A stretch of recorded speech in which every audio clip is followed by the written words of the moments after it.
विद्यार्थियों, आज हम इस वीडियो के अंतर्गत मेरी एवरेस्ट यात्रा के निबंधात्मक प्रश्नों की चर्चा करेंगे, जिसकी शब्द सीमा 50 से 60 शब्द रखी गई है। तो हम वैसे तो ये सारे ही प्रश्न महत्वपूर्ण हैं और परीक्षा में कोई भी प्रश्न पूछा जा सकता है, परंतु यहाँ पर कुछ ही प्रश्नों की हम चर्चा करेंगे और बाकी प्रश्नों के उत्तर आप स्वयं ढूंढ पाने में सक्षम हो सकेंगे, ऐसी मैं आशा करती हूँ। तो प्रश्न प्रथम देखिए, उपनेता प्रेमचंद ने किन स्थितियों से अवगत कराया। तो प्रेमचंद थे, वो कौन थे, सबसे पहले तो ये बताइए। वे अग्रिम दल के नेता थे, है ना। वे अग्रिम दल के नेतृत्व करने वाले एक पर्वतारोही थे। तो उन्होंने कौन सी परिस्थितियों से बेचेंद्री पाल और उनके अन्य साथियों को अवगत कराया। अवगत कराने का मतलब होता है इंट्रोड्यूस करवाना या उसके बारे में उनको इंफॉर्मेशन देना कि किस प्रकार से वहाँ की स्थिति है ना। तो ये पूरा उत्तर आपको ऐसा का ऐसा एज इट इज लिखा हुआ आपको ऊपर पाठ में मिल जाएगा। देखिए मैं आपको बताती हूँ कहाँ पर लिखा हुआ है ये। परंतु जब भी हमें स्वयं लिखना होता है तो उसके शब्दों में कुछ हेर फेर करनी होती है, ठीक है। किताब की लैंग्वेज में नहीं लिखना होता है, क्योंकि किताब में सिर्फ पाठ को पाठ के रूप में लिखा गया है, प्रश्न के रूप में नहीं, और हमें उस प्रश्न का उत्तर लिखना होता है ना। तो इसके कुछ एक शब्दों में और कुछ एक वाक्यों में हमें हेर फेर करनी होती है। तो देखिए यहाँ पे लिखा हुआ ये रहा, देखिए, उपनेता प्रेमचंद ने लेखिका व उसके साथियों को अवगत कराते हुए बताया कि, अब ये यहाँ पर कहीं नहीं लिखा हुआ, ये मैं आपको बता रही हूँ कि आपको इसका उत्तर किस प्रकार से देना है। उपनेता प्रेमचंद ने लेखिका व उनके साथियों को अवगत कराते हुए बताया कि उन्होंने उनकी पहली बड़ी बाधा खुफू हिमपात की स्थिति के बारे में बताया। साथ ही उन्होंने ये भी बताया कि उनके दल ने कैंप 1 जो हिमपात के ठीक ऊपर है वहां तक का रास्ता साफ कर दिया है। उन्होंने यह भी बताया कि पुल बनाकर, रस्सियां बांधकर तथा झंडियों से रास्ता चिन्हित कर सभी बड़ी कठिनाइयों का जायजा ले लिया गया है। इसके साथ ही उन्होंने ग्लेशियर में बर्फ की नदी के बारे में बताया और ये भी बताया कि हिमपात में अनियमित व अनिश्चित बदलाव हो रहा है, जिसके कारण किए गए सारे कार्य कभी भी व्यर्थ सिद्ध हो सकते हैं। ठीक है, तो आपको समझ आया होगा कि उन्होंने क्या बताया और मैंने किस प्रकार से इसके शब्दों में थोड़ी हेर फेर की है, ताकि आपको एक संतोषप्रद उत्तर मिल सके, है ना।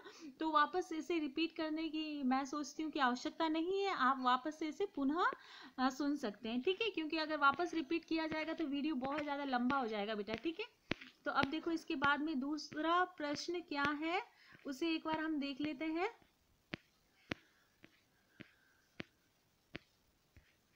देखिए दूसरा प्रश्न है, हिमपात किस तरह से होता और उसमें क्या क्या परिवर्तन आते हैं। अब इस प्रश्न का उत्तर तो मुझे पाठ में वैसे कहीं नहीं मिला है कि हिमपात किस तरह से होता है, उसमें क्या क्या परिवर्तन आते हैं। या आप अपने कॉमन सेंस से इसका उत्तर दे सकते हैं कि इसमें लिखिए हिमपात किस तरह से होता है। हिम का मतलब होता है बर्फ, पात का मतलब होता है गिरना, है ना। तो हिमपात किस तरह से होता है, तो इसमें लिख सकते हो मौसम में या जलवायु में अचानक, मौसम में हुए अचानक परिवर्तन के कारण हिमपात होने लगता है। कभी कभी तेज हवाओं के चलने के कारण भी हिमपात होने लगता है। अब उससे क्या क्या परिवर्तन आते हैं, हिमपात करने आने से भारी बर्फबारी होती है ना। तो हिमपात होने से क्या होता है, भारी बर्फबारी होती है और जो हिमखंड है वो भारी बर्फ से ढक जाते हैं। और जो मार्ग है, मार्ग मतलब जहाँ से रास्ते हैं, वो मार्ग क्या होते हैं, बर्फ से ढक जाते हैं और यातायात प्रभावित होता है और बाधित भी होता है। बाधित कैसे, बाधा आएगी ना। अब जैसे एक रास्ता दिखाई दे रहा है, अब उसमें हिमपात हो जाएगा तो एकदम से कवर हो जाएगा, तो इससे क्या होगा, यातायात बाधित होता है। और इसके साथ ही शिखरों के मतलब जहां पर हिमपात हुआ है, शिखरों की पूर्व अवस्था में भी भारी बदलाव आ जाता है। पूर्व अवस्था में मतलब जैसे सपोज एक पहाड़ है, सिंपल है ना। अब उसमें हिमपात हुआ है तो काफी सारा बर्फ उस पर गिर जाएगा, तो उसकी जो पहले की कंडीशन थी तो उसमें चेंज आ जाएगा। इसके कारण जो पर्वतारोही हैं उन्होंने अगर सोच रखा है कि कल हम आरोहण करेंगे, तो उन्हें क्या हो जाएगा, उन्हें एकदम से चेंज का सामना करना पड़ेगा ना, कि ये तो बर्फ से अब ये ढक चुका है ना। तो हिमपात होने का कारण क्या है, मौसम में हुआ परिवर्तन है हिमपात होने का कारण। और इसके कारण क्या होता है, जो पहाड़ है या हिम शिखर है, बड़ी बड़ी बर्फ से, वो बहुत ज़्यादा बर्फ से ढक जाते हैं और यातायात और जो रास्ते हैं वो बाधित हो जाते हैं, ठीक है, जिससे जो पर्वत शिखर है उनकी पूर्वकालिक अवस्था में परिवर्तन हो जाता है, ठीक है, और कभी कभी इसके भयंकर परिणाम भी हो सकते हैं। क्लियर। अब देखिए, लेखिका के तंबू में गिरे बर्फ पिंड का वर्णन किस तरह से किया। लेखिका ने होना चाहिए था वैसे, है ना। लेखिका ने तंबू पर गिरे बर्फ पिंड का वर्णन किस तरह से किया। तो इसका उत्तर भी बहुत बड़ा, और वो बिल्कुल एज इट इज आपको लिखा हुआ है, आपको देखने की आवश्यकता है, सिर्फ पाठ के अंदर बिल्कुल अच्छे से लिखा हुआ है ना। परंतु हम यहाँ पे देख लेते हैं कि लेखिका ने कैसे किया। देखिए, एक दिन जब लेखिका कैंप में रात्रि को आराम कर रही थी, तभी मध्य रात्रि को अचानक किसी एक सख्त ठंडी चीज से लेखिका का सिर टकराया। यह एक बड़ा हिमखंड था। हिमखंड मतलब हिम का टुकड़ा, बर्फ का टुकड़ा, है ना। हिमखंड था जो तंबू के ऊपर गिर गया था। लेखिका को अचानक ही सांस लेने में कठिनाई का अनुभव होने लगा। यह हिमखंड लोहुत से ग्लेशियर से टूटकर नीचे गिर गया था। इस हिमखंड ने एक तेज एक्सप्रेस की गति से भीषण आवाज की और लेखिका के कैंप को तहस नहस कर दिया। ये आंसर भी आपको बिल्कुल पाठ के अंदर मिल जाएगा। मैंने इसके भी शब्दों में सिर्फ थोड़ा सा परिवर्तन कर दिया है, ठीक है। एक बार मैं फिर पुनः आपको बता देती हूँ। देखिए, एक दिन जब लेखिका कैंप में रात्रि को आराम कर रही थी, तभी मध्य रात्रि में अचानक किसी एक सख्त ठंडी चीज से लेखिका का सिर टकराया। ये एक बड़ा हिमखंड था जो तंबू के ऊपर गिर गया था। लेखिका को सांस लेने में कठिनाई का अनुभव होने लगा। ये हिमखंड लोहुत से ग्लेशियर से टूटकर नीचे गिर गया था। इस हिमखंड ने एक तेज एक्सप्रेस की गति से भीषण गर्जना की या आवाज की, जिससे लेखिका का कैंप तहस नहस हो गया, ठीक है। अब देखिए, लेखिका को देखकर की हक्का बक्का क्यों रह गया। तो ये उत्तर भी ऊपर लिखा हुआ है कि जब लेखिका चाय लेकर, वो जो अपने जो साथी हैं उनके बारे में सोचते हुए चाय और थर्मस में जूस लेकर वापस नीचे की ओर लौट रही थी, तो की हक्का बक्का रह गया कि ये मतलब नीचे की ओर क्यों लौट रही है। जबकि वो नीचे लौटने का कारण क्या था, अपने साथियों की मदद करना था, है ना। तो ऐसे तो हमें नहीं लिखना है, हमें बिल्कुल अच्छे से लिखना है इसका उत्तर।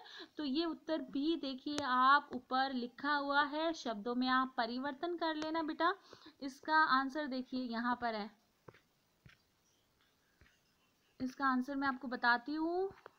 हाँ देखिए,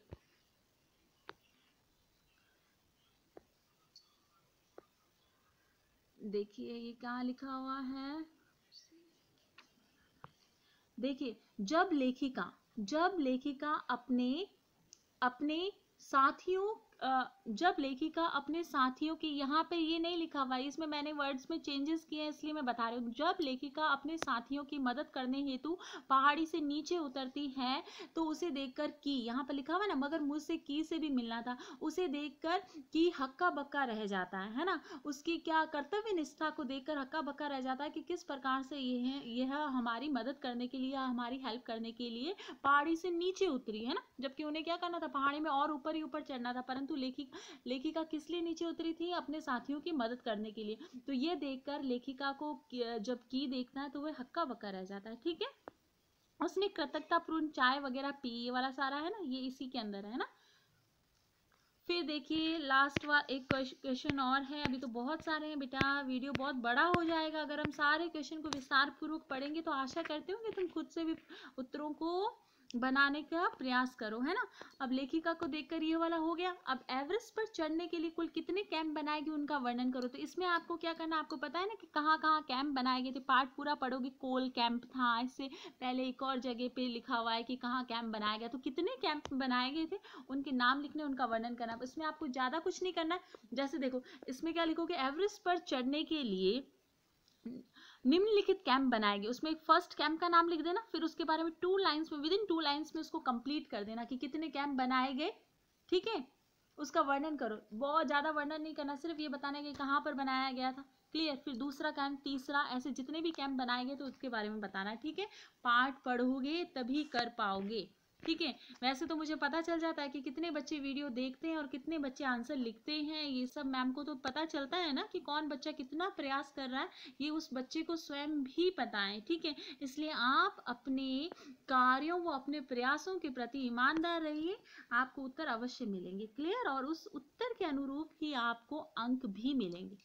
अब देखिए प्रश्न संख्या 6 है, चढ़ाई के समय एवरेस्ट की चोटी की स्थिति कैसे थी? तो बेटा इसके अंदर आपको क्या करना है कि आपको ये भी उत्तर स्वयं से लिखना है। क्या करना है? चढ़ाई के समय एवरेस्ट की चोटी की स्थिति कैसे थी? तो चढ़ाई के समय एवरेस्ट की जो चोटी थी वो सीधी सपाट थी, है ना। तो चढ़ने के अंदर अत्यधिक कठिनाई का अनुभव हो रहा था। इसके लिए लेखिका ने क्या किया था, उसके पास में जो छुरी थी ना, उससे वो क्या कर रही थी, उसको बर्फ को काट रही थी।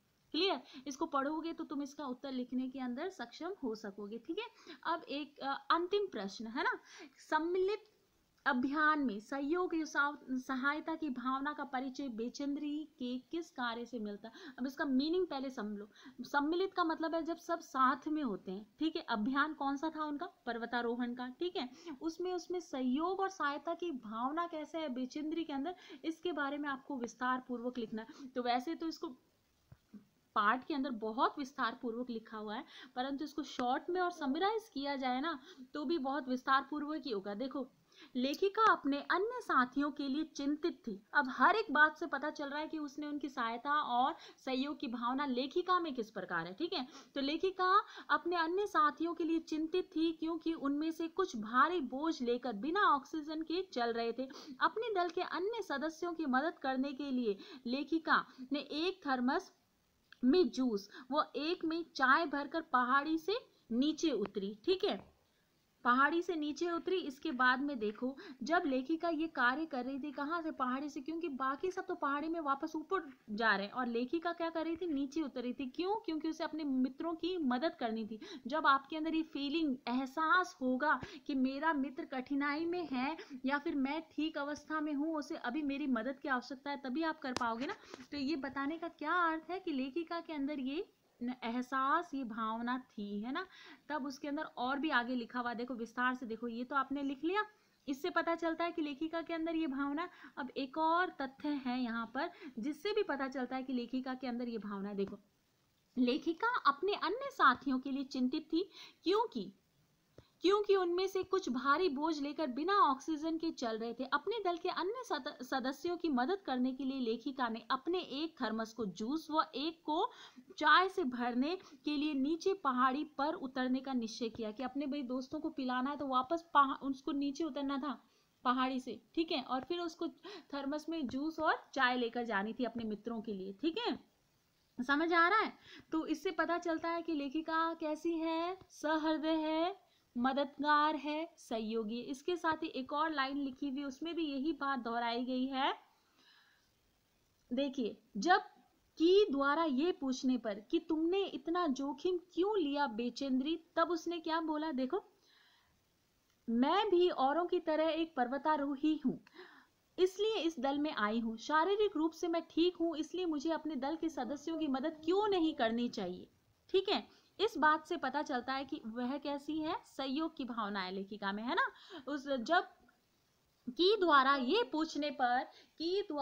पूछने पर कि तुमने इतना बड़ा जोखिम क्यों लिया बेचेंद्री, तब लेखिका ने उत्तर दिया कि मैं शारीरिक रूप से ठीक हूँ, इसलिए मुझे अपने दल के सदस्यों की मदद करनी चाहिए। इस बात से हम ये आसानी से पता चलता है कि लेखिका कैसी है? सहृदय और सहयोगी। तो बेटा आशा करती हूँ आज आपको इस वीडियो के अंतर्गत ये सभी प्रश्नों के उत्तर मिल गए होंगे। अब रह जाता है आशय स्पष्ट करो, जिसको आप, आशय का मतलब आपको पता ही है क्या होता है? मीनिंग, तात्पर्य क्या है, उसको स्पष्ट करना है ना। आशा करती हूँ कि आप वे कर लेंगे। ठीक है, और इसी के साथ अगर तुम्हारी किसी भी प्रकार के अन्य डाउट हो तो आप पूछ सकते हो, पूछने के लिए आप बिल्कुल स्वतंत्र हो। ठीक, धन्यवाद।